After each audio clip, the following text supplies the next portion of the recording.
It's official, Gibson has a new CEO.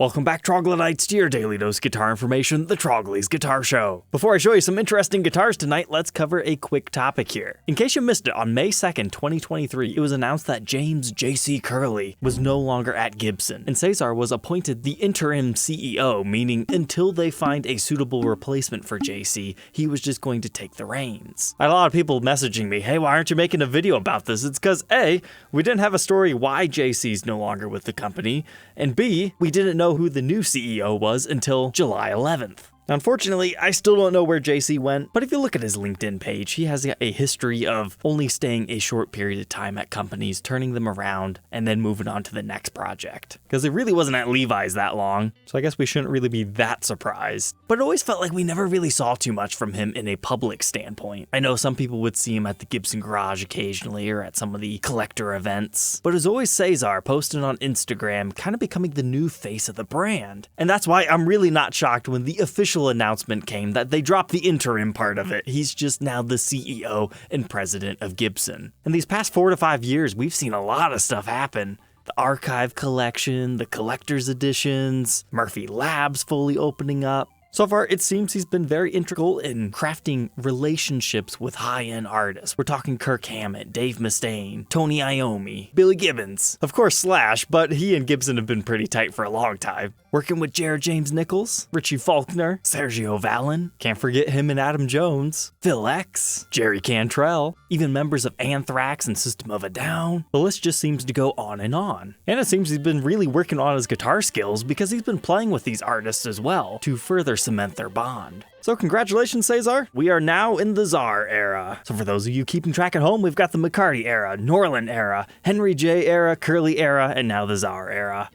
But now, let's look at a Les Paul custom that looks like your grandma's couch. A viewer of the show sent this to me, and I was like, yeah, okay. You know, I really like limited edition Les Pauls that have a very unique element to them, but this is one, it's not my favorite, but it is kind of beautiful in a weird, quirky way. So we've got these purple flowers all over it with nice big juicy leaves, all over top of a white Les Paul custom. I like that they have the gold accents around them. That really transforms this piece. But it's not only on the top of the guitar, it's on the back, it's on the sides, it's on the neck, and if you missed it, we've got brass/golden backplates that have additional flower etchings on them just in case this wasn't enough. Your toggle switch just has a single flower. Moving on to the headstock, you get an additionally engraved truss rod cover. But then I saw this and just had a laugh.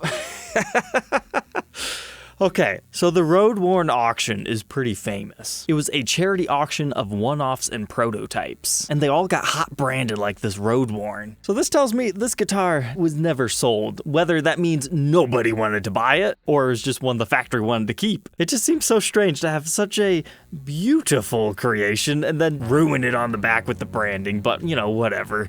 It was built in the year 2004. It's currently located in Redford, United Kingdom, and they're asking $25,000. According to them, it was a NAMM show piece, and apparently in that charity auction, it originally fetched $18,000. I've got no way to back any of that info up, but it's nice that it's presented.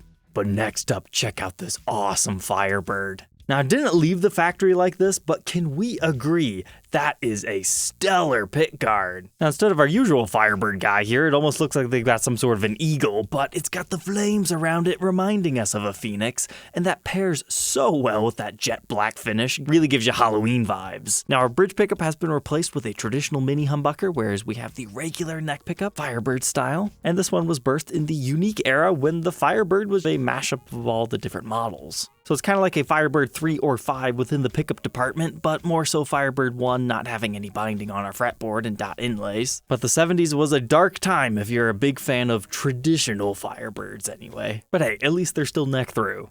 But what's going on here? It looks like we've got 2 screw holes over our serial number.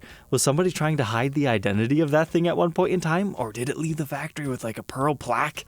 That's a bit too early for those, but who knows? The sellers were unable to add to the story. However, they're claiming that the pickguard is original. Could be, but we would need more to the story. So if you're gonna make an offer, just assume you'll never be able to fully verify that. But they are including a reissue pickguard for you, and they're asking $5,500.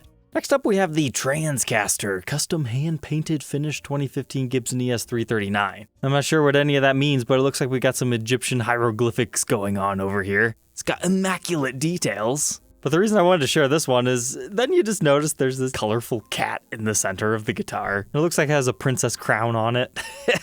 But even more so, the controls have disappeared. For a minute, I didn't think there were any, but there's your toggle switch, and then there's your volume and tone control. So this particular guitar only has a master volume, master tone, no knobs on it to make it not stand out. But unfortunately, no photos of the back or anything else about this guitar. So you're taking a little bit of a gamble, but you have to pick it up locally in Chicago anyway, so you can check it out in person. Here's one being offered by Yamins. Over in Switzerland, they call it an 88 Les Paul Jr. DC TV Yellow. So it appears it might have started out the TV yellow finish, but then it had some interesting designs put on it. This really reminds me of some stuff Adam Jones might like. Some flower lady. Then we've got some sort of a face over here, a rose with a banister around it, some sort of a cowboy stick over here, and what looks like a custom leather pickguard that they just applied over this. And then we've got a humbucker up here with our regular P90. It's got an interesting vibe, but our headstock was largely left alone. And just got a blue flower back here. Looks like maybe something else was on this sticker-wise at one point in time. But this thing just has some great age to it. Somebody's moved our strap button down here. Not that you would really notice. You got a big chip out of the side of the guitar. It's hard to tell. Is that natural aging or did they spray it with something? Because the top looks like it might have been sprayed. But yet everything else over here just looks like natural bar smoke and tar. And those were replaced tuners at one point in time. Except for that one. That one might be the original yet. They're asking about $2,200 US.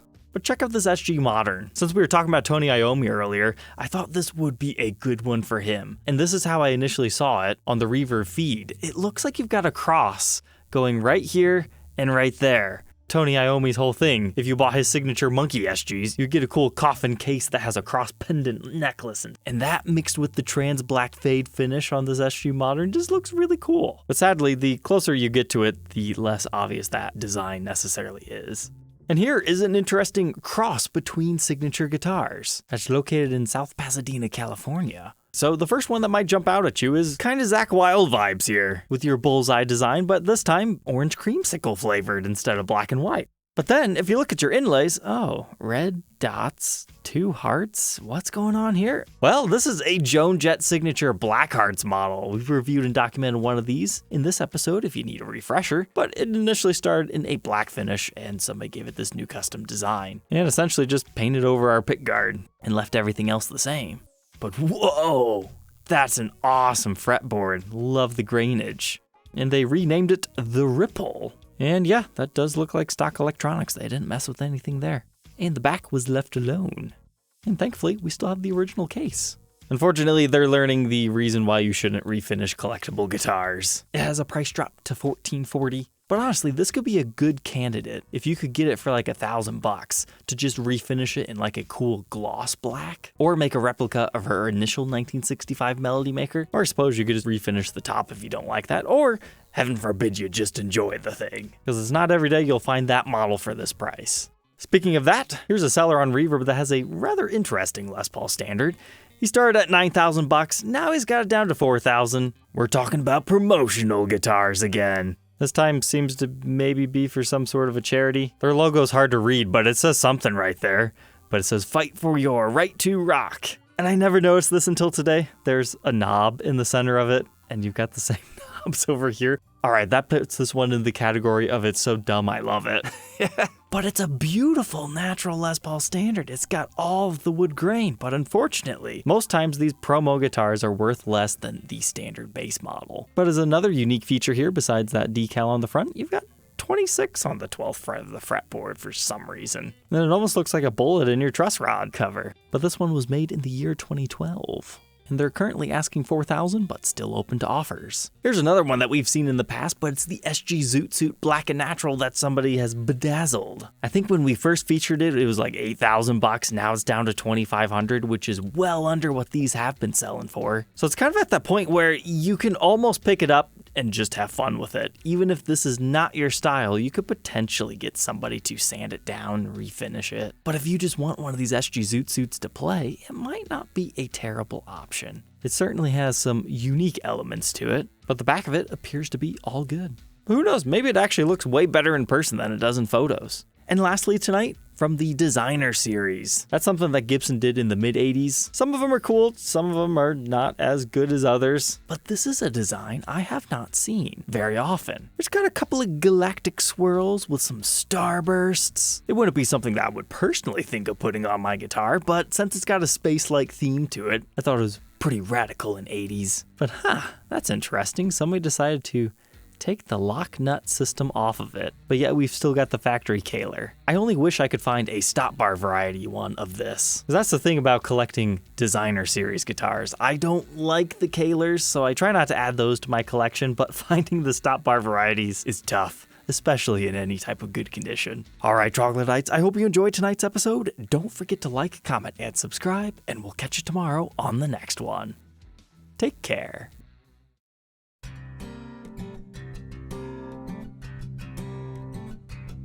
If you enjoyed tonight's episode, consider subscribing. I post videos like this every day. And you might even enjoy this next one.